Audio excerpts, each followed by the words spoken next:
മിന്നുകെട്ട് ഭാഗം 39. രചന അവതരണം ദിവ്യരാജ്. ഷവറിന്റെ ചുവട്ടിലായി നിലത്തേക്ക് ഊർന്നിരുന്നു കരയാൻ തുടങ്ങി അമ്മാളു. ഇസഹാക്കിന്റെ അവഗണന നെഞ്ചു പൊള്ളിച്ചുകൊണ്ടിരുന്നു. ശ്വാസം മുട്ടുന്നുണ്ടായിരുന്നു അവൾക്ക്. ഒരു നോട്ടം കൊണ്ടുപോലും തന്നെ വേദനിപ്പിക്കാത്തവന് ഇന്ന് തന്നെ കാണുന്നത് പോലും വെറുപ്പാണ്. അവനിൽ നിന്നും വേദനിപ്പിക്കുന്ന വാക്കുകളും പ്രവർത്തികളും മാത്രമേ തന്നെ തേടിയെത്തുന്നുള്ളൂ. ഓർത്തതും അലറിക്കരയാൻ തോന്നി അവൾക്ക്. വായ പൊത്തിപ്പിടിച്ച് കരയാൻ തുടങ്ങി. ഇനി ഒരിക്കലും ഇച്ചായൻ തന്നെ വിശ്വസിക്കാൻ തയ്യാറാവില്ലായിരിക്കും. ഇനി ഒരിക്കലും പഴയതുപോലെ തന്നെ ചേർത്ത് പിടിക്കില്ല. തന്നെ ജീവനെ പോലെ കരുതിയവന് താനിപ്പോ ആരുമല്ലാത്തവളെ പോലെയായിരിക്കുന്നു. ഏങ്ങലടികൾ ഉയർന്നുകൊണ്ടിരുന്നവളിൽ ശിരസിലേക്ക് പതിച്ചൊഴുകുന്ന തണുത്ത ജലത്തിന് നെഞ്ചിലെ നെരിപ്പോടണയ്ക്കാൻ കഴിയാതെ പോയി. എബി താഴേക്ക് ചെല്ലുമ്പോൾ എല്ലാവരും ഹാളിൽ തന്നെ ഇരിപ്പുണ്ടായിരുന്നു. അവനെ കണ്ടതേ എല്ലാവരും നെറ്റിച്ചൊളിച്ചുകൊണ്ട് നോക്കി. എടാ എബിയെ, നീ പോവുകയാണോ? നീ കൂടെ ഇല്ലാണ്ട് പിന്നെങ്ങനാടാ? ആ ചെറുക്കനാണേൽ വലിയ ദേഷ്യത്തിലാ. ഞങ്ങളെ ആരെയും അങ്ങോട്ടേക്ക് അടുപ്പിക്കുന്നു കൂടിയില്ല. അതിൽ കൂടെ നീയും അവനൊപ്പം ഇല്ലെങ്കിലോ? കത്രീനാമ്മ എബിയെ നോക്കി. എൻ്റെ വല്യമ്മച്ചി, അവൻ്റെ കെട്ടിയോള് കൂടെയുള്ളപ്പോൾ പിന്നെ ഞാൻ എന്നതിനാ? അവള് നോക്കിക്കോളും. അവൻ്റെ കാര്യങ്ങൾ കണ്ണ് ചിമ്മിക്കൊണ്ട് പറഞ്ഞു എബി. ആ, നന്നായി. ആ പെണ്ണിനെ കണ്ണിന് മുന്നിൽ അടുപ്പിക്കത്തില്ലവൻ. അപ്പോഴാ അവളെ അവൻ്റെ കാര്യങ്ങൾ നോക്കാൻ വിടുന്നത്. കെറിവിച്ചുകൊണ്ട് പറഞ്ഞു കത്രീനാമ്മ. എൻ്റെ വല്യമ്മച്ചി, അവര് തമ്മിൽ മിണ്ടാതെയും പറയാതെയും ഇരിക്കുവാണേൽ കൂടുതൽ അകലത്തേയുള്ളൂ. ഇനിയിപ്പോ അവന് കലി കയറിയാൽ ഒന്നുകിൽ രണ്ട് ചീത്ത പറയും, അല്ലെങ്കിൽ ഒന്ന് പൊട്ടിക്കും. എന്തായാലും അവളെ തല്ലാനുള്ള ആവതൊന്നും അവനിപ്പോ ഇല്ല. അതോർത്ത് ടെൻഷൻ ആവണ്ട. അതുമല്ല, അവന്റെ പിണക്കം അങ്ങനങ്ങ് നീണ്ടു പോകത്തില്ല. ഏറിപ്പോയ 1-2 ദിവസം. അത്രയും നാൾ നിങ്ങളാരും അവനെ സഹായിക്കാനെന്നും പറഞ്ഞ് അങ്ങോട്ടേക്ക് കയറി ചെല്ലാതിരുന്നാൽ മതി. അവന്റെ കാര്യങ്ങൾ അവള് തന്നെ നോക്കട്ടെ. ഈ മഞ്ഞുകട്ടയൊക്കെ ഉരുങ്ങി തുടങ്ങിക്കോളും. അവനത് പറഞ്ഞതും എല്ലാവരിലും ഒരു നേർത്ത പുഞ്ചിരി വിരിഞ്ഞു. കുളി കഴിഞ്ഞ് വസ്ത്രം മാറി പുറത്തേക്ക് വന്നതായിരുന്നു അമ്മു. ഇസഹാക്കിനെ നോക്കുമ്പോൾ കണ്ണുമടച്ച് കിടപ്പുണ്ട്. മനസ്സാകെ നീറുന്ന പോലെ. ഇച്ചായനോട് എന്തും തുറന്നു പറയാനുള്ള സ്വാതന്ത്ര്യം തനിക്ക് തന്നിരുന്നതാ. എന്നിട്ടും ഭയമായിരുന്നു. ഇച്ചായൻ തന്നെ തെറ്റിദ്ധരിച്ചാലോ വെറുത്താലോ എന്നൊക്കെയുള്ള ഭയം. തെറ്റാ ഞാൻ ചെയ്തത്. ഇച്ചായനോട് എല്ലാം പറയേണ്ടതായിരുന്നു. ഈ ഒരു തവണത്തേക്കെങ്കിലും എന്നോട് ക്ഷമിച്ചിരുന്നെങ്കിൽ. ഓർക്കവേ വീണ്ടും കണ്ണുകൾ നിറഞ്ഞു തുടങ്ങി. തല നിവർത്തിക്കഴിഞ്ഞ് തോർത്ത് ഹാങ്ങറിൽ ഇടാൻ തുടങ്ങിയതും ഇസഹാക്കിന്റെ ഞരക്കവും മൂളലും കേൾക്കാൻ തുടങ്ങി. വേഗം പരിഭ്രമത്തോടെ തിരിഞ്ഞു നോക്കിയതും കാണുന്നത് കൈകുത്തി ബെഡിൽ നിന്നും എഴുന്നേൽക്കാൻ ശ്രമിക്കുന്നവനെയാണ്. ഒരു കൈ വയറിൽ ചേർത്ത് പിടിച്ചിട്ടുണ്ട്.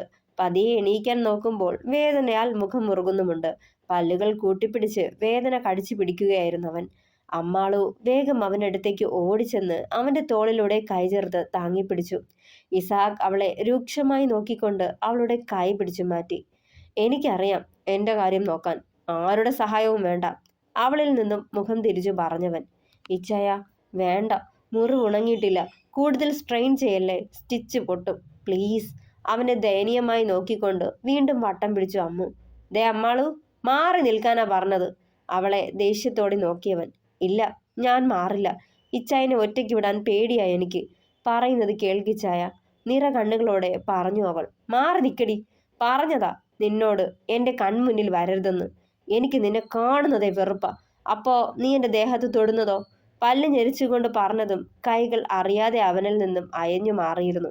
അവന്റെ നാവിൽ നിന്നും വരുന്ന കുത്തുവാക്കുകൾ തെല്ലൊന്നുമല്ല അവളെ വേദനിപ്പിച്ചതെന്ന് അറിയാൻ തുടങ്ങിയ അമ്മാളു ഹൃദയം മുറിഞ്ഞ നോവോടെ അവനെ തന്നെ നിർജീവമായി നോക്കി നിന്നു.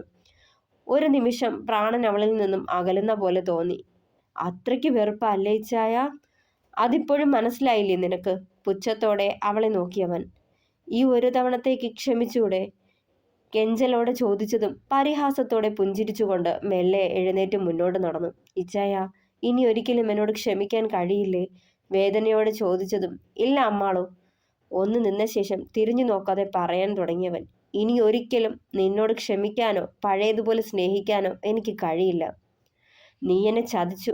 എഡ്ഡി എന്നെ കൂടെ നിന്ന് ചതിക്കുവാണെന്ന് അറിഞ്ഞിട്ടും, എൻ്റെ ജീവിതം ഇല്ലാണ്ടാക്കാനാ അവൻ നോക്കുന്നതെന്ന് അറിഞ്ഞിട്ടും, നമ്മുടെ ജീവിതം വെച്ചവൻ കളിച്ചിട്ടും, നമ്മുടെ ചെറിയ സ്വർഗത്തെ തകർക്കാൻ നോക്കിയിട്ടും നീ എന്നോടൊന്നും തുറന്നു പറഞ്ഞില്ല. എല്ലാം ഞാൻ അറിയാതെ മറച്ചു വെച്ചു. പറയവേ നേർത്തുപോയി അവൻ്റെ സ്വരം. ഇച്ചായ, ഞാൻ ഞാൻ ചതിച്ചു എന്ന് പറയല്ലേ. സഹിക്കാൻ കഴിയില്ല എനിക്ക്.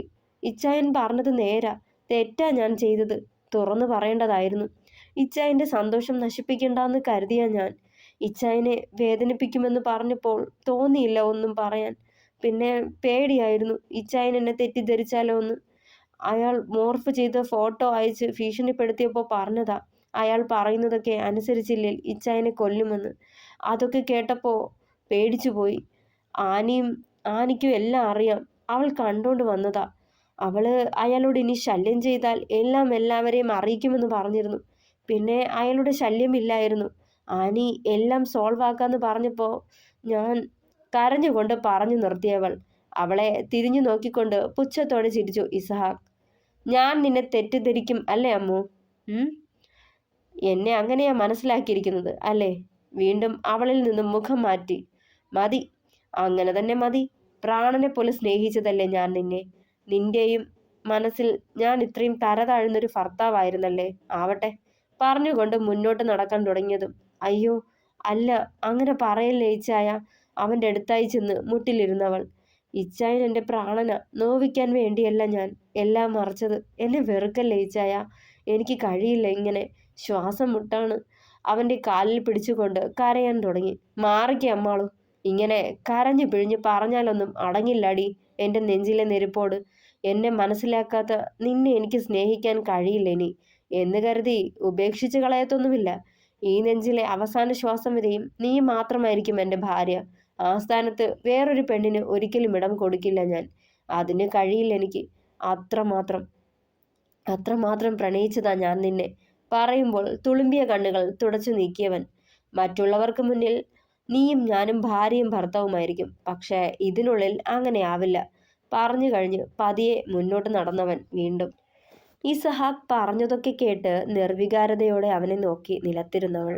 ബാത്റൂമിലേക്കുള്ള വാതിൽ തുറന്ന് കയറാൻ തുടങ്ങിയതും നിലതെറ്റി വീഴാനാഞ്ഞവനെ വീണ്ടും ചെന്ന് താങ്ങിയവൾ. അതിനും രൂക്ഷമായി നോക്ക മാത്രം ചെയ്തവൻ. ഇച്ചായ ഇച്ചായ, ഞാൻ ഞാൻ കൊണ്ടു ചെന്നാക്കാം. വാതിൽ തള്ളി തുറന്നു വെച്ചതും മാറി നിൽക്കമ്മാളു. അവളുടെ കയ്യിൽ പിടിച്ച് പുറത്തേക്ക് തള്ളി മാറ്റിക്കൊണ്ട് വാതിൽ വലിച്ചടച്ചവൻ. ഉറച്ച ശബ്ദം കേട്ടതെ കാതുകൾ കൊട്ടിയടച്ചു അമ്മാളു. വീണ്ടും വീണ്ടും ആർത്ത് കരഞ്ഞുകൊണ്ടിരുന്നവൾ. അവൻ ഇറങ്ങി വരുന്നതുവരെ പുറത്തു തന്നെ കാവൽ നിൽപ്പുണ്ടായിരുന്നു. അവളെ നോക്കാൻ പോലും കൂട്ടാക്കാതെ വീണ്ടും നടന്നു ചെന്ന് ബെഡിലേക്ക് പതിയെ ഇരിക്കാൻ തുടങ്ങി ഇസഹാക്ക്. അമ്മു വേഗം ഓടിയെത്തിയെങ്കിലും അവന്റെ രൂക്ഷമായ നോട്ടത്തിൽ ചലനമറ്റ് നിന്നുപോയി ഒരു നിമിഷം. ബെഡിലേക്ക് മെല്ലെ ചരിഞ്ഞു കിടന്നവനെ തന്നെ നോക്കി നിന്നവൾ നിറകണ്ണുകളോടെ. വൈകുന്നേരം അവനും അമ്മാളുവിനുമുള്ള ഭക്ഷണവുമായി സോഫിയയും ആനിയും അവിടേക്ക് കയറി വന്നു. അവൻ അഭിമുഖമായി വരുമ്പോൾ അവന്റെ പ്രതികരണം എന്താവുമെന്ന് അവരും ഭയന്നിരുന്നു. പക്ഷേ ചിന്തിച്ചതിന് വിപരീതമായി സോഫിയെ നോക്കി അവനൊന്ന് പുഞ്ചിരിച്ചു. അത് കണ്ടതെ വല്ലാത്ത ആശ്വാസം തോന്നി രണ്ടാൾക്കും. അമ്മു ഇതെല്ലാം കണ്ട് വേദനയോടെ നിൽപ്പുണ്ടായിരുന്നു. എന്നോട് മാത്രമേയുള്ളൂ ഇച്ചായന് വെറുപ്പ്. അല്ലെങ്കിലും തെറ്റ് ചെയ്തത് ഞാനല്ലേ. വിതുമ്പലടക്കി പിടിച്ചുകൊണ്ട് ഓർത്തു അമ്മു. ടേബിളിന് മുകളിൽ ഭക്ഷണം കൊണ്ടുവച്ചിട്ട് സോഫി അവനടുത്തേക്ക് വന്ന് അവന്റെ നെറുകിൽ തലോടിക്കൊണ്ട് നെറ്റിയിൽ ചുംബിച്ചു വാത്സല്യത്തോടെ. മോനെ, മമ്മിയോടും വെറുപ്പാണോ നിനക്ക്? കണ്ണുകളിൽ ഉരുണ്ടുകൂടിയ നീർത്തുള്ളികളെ സാരിത്തലപ്പാൽ തുടച്ചുകൊണ്ടവർ ചോദിച്ചു. ഏയ്, മമ്മി കരയല്ലേ. മമ്മിയോട് എനിക്ക് പിണക്കമൊന്നുമില്ല. തെറ്റു ചെയ്തത് ഇവളും അവനുമല്ലേ. അമ്മുവിനെ ഒന്ന് രൂക്ഷതയോടെ നോക്കിക്കൊണ്ട് പറഞ്ഞതേ കത്തി തറഞ്ഞ പോലെ നോവു തോന്നി അവൾക്ക്. അവൻ പറയുന്നത് കേട്ടതും ആനിയും സോഫിയും ദയനീയമായി അമ്മാളുവിനെ നോക്കി. മുഖം കുനിച്ചു നിന്ന് കണ്ണുനീരൊപ്പുന്നുണ്ടായിരുന്നവൾ. ഇച്ചായ, അമ്മു അവൾ എന്ത് തെറ്റ് ചെയ്തെന്നായി പറയുന്നത്? ശരിക്കും അവളല്ല തെറ്റ് ആനി പറയാൻ തുടങ്ങിയതും. ആനി, മിണ്ടരുത്. നീ ഇറങ്ങിപ്പൊയ്ക്കോ എൻ്റെ മുന്നീന്ന്. നീ എൻ്റെ പെങ്ങളാ എന്ന് കരുതി എൻ്റെയും എൻ്റെ ഭാര്യയുടെയും പ്രൈവസിയിൽ കയറാൻ നിനക്ക് അവകാശമില്ല. അതിനുള്ള അധികാരം ഞാൻ തന്നിട്ടുമില്ല. നിനക്കെല്ലാം അറിയാമായിരുന്നിട്ടും പറയാതിരുന്നത് ഞാൻ ക്ഷമിക്കില്ല. അലർച്ചയോടെ പറഞ്ഞതും വിറച്ചുപോയി ആനി. ഇച്ചായ, അവൾ വിറയോടെ അവനെ നോക്കിയതും. വേണ്ട, നിന്റെ ഒരു ന്യായീകരണവും എനിക്ക് കേൾക്കണ്ട, അവളെ തടഞ്ഞുകൊണ്ട് പറഞ്ഞു. വായപൊത്തി കരച്ചിലമർത്തിക്കൊണ്ട് പുറത്തേക്ക് ഓടിപ്പോയി ആനി. മോനെ, ക്ഷമിക്കടാ പിള്ളാരോട്. അവരറിയാതെ സോഫി പറയാൻ തുടങ്ങിയതും. Mummy please. അറിയാതിരിക്കാൻ മാത്രം ബുദ്ധി വളർച്ച ഇല്ലാത്തവരൊന്നും അല്ലല്ലോ രണ്ടുപേരും. മമ്മി അവർക്ക് വേണ്ടി വക്കാലത്തുമായി വരണ്ട. അമ്മാളുവിനെ രൂക്ഷമായി നോക്കിക്കൊണ്ട് പറഞ്ഞു ഇസഹാക്ക്. സോഫി അവളെ നോക്കിയതും പുഞ്ചിരിക്കാൻ ശ്രമിച്ച് പരാജയപ്പെട്ടതുപോലെ പുറത്തേക്കിറങ്ങിപ്പോയവൾ. ദേ കൊച്ചേ, നീയൊക്കെ കൂടി ചേർന്ന് എല്ലാം വഷളാക്കിയതും പോരാ, നിന്ന് മോങ്ങുന്നത് കണ്ടില്ലേ? നിനക്ക് എന്നോടെങ്കിലും പറയായിരുന്നില്ലേ ജാനു? എഡി അവളെ ടോർച്ചർ ചെയ്യുന്നത്. തന്റെ മുന്നിൽ കുറ്റം ചെയ്തവളെ പോലെ മുഖം കുനിച്ചു നിൽക്കുന്ന ജാനറ്റിനോട് ഒച്ചയെടുത്തു ബദ്രി. പാലേക്കുന്നിലേക്ക് അത്യാവശ്യമെന്ന് പറഞ്ഞു വന്നതേ ജാനറ്റിനെ കണ്ട് എല്ലാം ചോദിച്ചറിയാനായിരുന്നു. അത് പിന്നെ എനിക്ക് വന്ന പോലൊരു അനുഭവം അവൾക്ക് വരണ്ടാന്ന് കരുതിയിട്ടാ ഞാൻ, അല്ലാതെ മനഃപൂർവ്വം ദ്രോഹിക്കാനല്ല. ഇടർച്ചയോടെ പറഞ്ഞതേ കണ്ണുകൾ നിറഞ്ഞവളുടെ. അത് കണ്ടതും ബദ്രിക്ക് വല്ലായ്മ തോന്നി. ദേ പെണ്ണെ, കരയല്ലേ. നിന്നെ കരയിക്കാൻ വേണ്ടിയല്ല ഞാൻ പറഞ്ഞത്. ദേ ഇസ ആ പൊട്ടി പെണ്ണിനോട് വാശി പിടിച്ച് പിണങ്ങിയിരിക്കുക. ഒന്ന് മുന്നിൽ ചെല്ലാൻ കൂടി സമ്മതിക്കുന്നില്ല അതിനെ. അവൾക്കാണേൽ കരച്ചിലൊഴിഞ്ഞ് നേരവുമില്ല. എത്രയെന്നും പറഞ്ഞാ കണ്ടുകൊണ്ടിരിക്കുന്നത്. നെറ്റി ഒഴിഞ്ഞുകൊണ്ട് അവനത് പറയുമ്പോൾ മുഖമുയർത്തി അവനെ നോക്കി ജാനറ്റ്. ഞാനാ അമ്മാളുവിനോട് പറഞ്ഞത് ഇച്ചായനോടൊന്നും പറയണ്ടാന്ന്. എത്ര സ്നേഹിക്കുന്നെന്ന് പറഞ്ഞാലും സ്വന്തം ഭാര്യ മറ്റൊരുത്തൻ്റെ കാമുകിയായിരുന്നെന്ന് അറിയുമ്പോൾ സഹിക്കില്ല. പിന്നെ അവളെ സംശയിക്കില്ലെന്ന് കരുതിയാ ഞാൻ. അല്ലാതെ വീണ്ടും വീണ്ടും വിതുമ്പിയതും ബദ്രി അവളെ നെഞ്ചിലേക്ക് അണച്ചു പിടിച്ചു. ഏയ് കരയല്ലേ ജാനു, എല്ലാവരും അയാളെ പോലെ അല്ലടാ. ഇസയെ നമുക്കറിയാവുന്നതല്ലേ. അവൻ അവളെന്നാൽ പ്രാണനാ, ഒരിക്കലും സംശയിക്കില്ല. അപ്പോ എൻ്റെ കൊച്ച് എന്നെയും അങ്ങനെയാണോ കരുതിയിരിക്കുന്നത്? ചിരിയോടെ ചോദിച്ചതും ഞെട്ടലോടെ മുഖമുയർത്തി അവനെ നോക്കിക്കൊണ്ട് നിന്നവൾ. ആണോ? നെറ്റി ചുളിച്ചുകൊണ്ട് ചോദിച്ചതും ചുണ്ടുകൂർപ്പിച്ച് ഇല്ലെന്ന് തലയാട്ടിക്കൊണ്ട് അവനെ മുറുകെ പുണർന്നു ചെറുചിരിയോടെ. അവളുടെ നെറുകിൽ ചുണ്ടുകൾ ചേർത്തു ബദ്രി. അർദ്ധരാത്രി ഒരു ഉറക്കം കഴിഞ്ഞുണരുമ്പോൾ ഇസഹാക്ക് ബെഡിൽ അമ്മാളുവിനെ തിരഞ്ഞെങ്കിലും കണ്ടില്ലാന്ന് കണ്ട് ചുറ്റുമൊന്ന് കണ്ണോടിച്ചു. വെറും നിലത്ത് ചുരുണ്ടുകൂടി കിടക്കുന്നവളെ ഡിം ലൈറ്റിന്റെ പ്രകാശത്തിൽ കണ്ടതും ഇസഹാക്കിന്റെ ഇടനെഞ്ച് പിടച്ചു. അമ്മാളു പെട്ടെന്ന് തിരുത്തി വിളിച്ചു. പക്ഷെ നല്ല ഉറക്കത്തിലായത് കാരണം അറിഞ്ഞിരുന്നില്ല അവൾ. അമ്മാളു ഉച്ചത്തിൽ വീണ്ടും വിളിച്ചതും ഞെട്ടിപ്പിടച്ചെഴുന്നേറ്റ് അവനെ തന്നെ ഉറ്റുനോക്കി അമ്മാളു തുടരും. പ്രിയപ്പെട്ടവരെ, അഭിപ്രായങ്ങൾ കൂടി പറയണേ.